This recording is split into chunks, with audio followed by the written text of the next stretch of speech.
The video on automatic decision-making implied a significant role for unconscious processing, leading to an action plan appearing in our consciousness without apparently having been considered. This is one manifestation of unconscious decision-making. It is informed by implicit learning, where people learn complex information from experience incidentally, without any awareness of what has been learnt.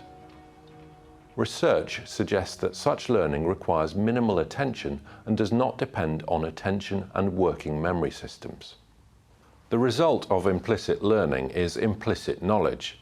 This is different from explicit knowledge.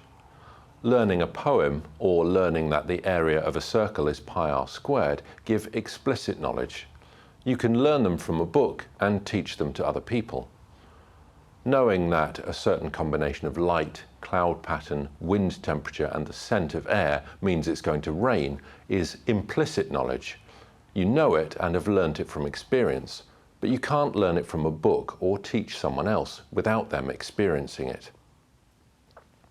Implicit learning appears largely non-intentional and incidental to consciousness and deliberate learning.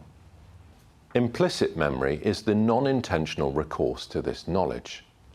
This implicit knowledge base influences our automatic and analytic decision-making.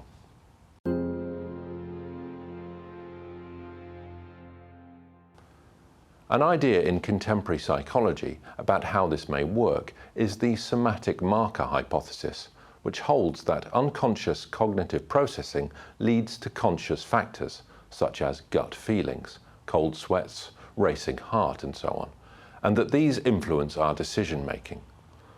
Heart rate is an example of a somatic marker. It can be easily measured and so is used by experimentalists. By contrast, gut feelings are difficult and ambiguous to record and quantify, so they give no hard endpoints. They are, however, the most important component of the somatic marker hypothesis. Learning starts with an association between a perceived pattern or situation and results in emotional implications, such as seeing a message waiting icon and finding a message from a loved one. The emotional and physical response then get tagged to future message waiting icons.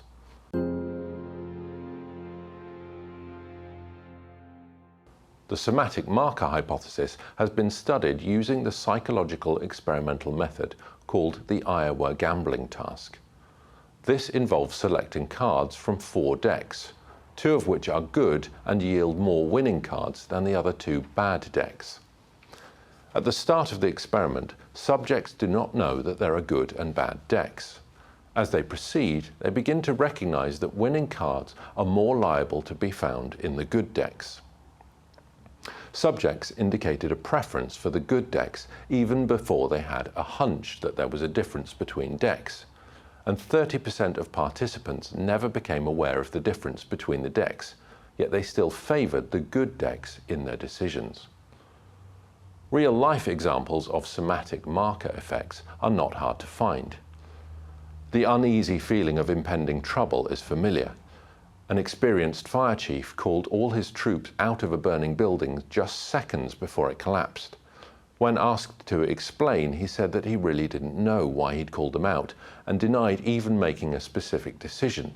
He just did it. In this case, an automatic decision was influenced by an unconscious marker. It seems likely that it was based on previous experience of incidents and unconscious learning of relevant cues about imminent collapse.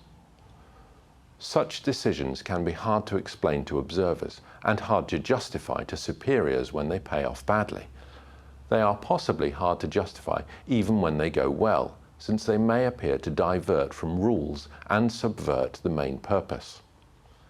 People with damage to a region of the brain called the ventromedial prefrontal cortex have normal intellectual performance.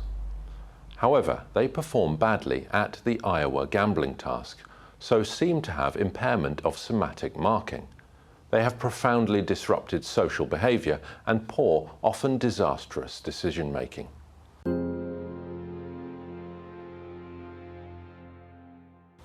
Unconscious thought theory actually concerns decision-making with information that is consciously accessible. The theory is that the analytical solution of problems can be done in the conscious or the unconscious mind. In the latter case, the solution starts with conscious consideration of the problem. Conscious attention is then transferred elsewhere, while unconscious analysis continues. The solution then re-emerges into consciousness, usually at times of relaxation. This phenomenon led to the 3 B's of creative innovation: the bus, the bath, and the bed. The unconscious thought theory seen here holds that with highly complex situations and involved decisions, the quality of decisions is improved if the cognitive processing is unconscious. However, the reverse is true of simple decisions.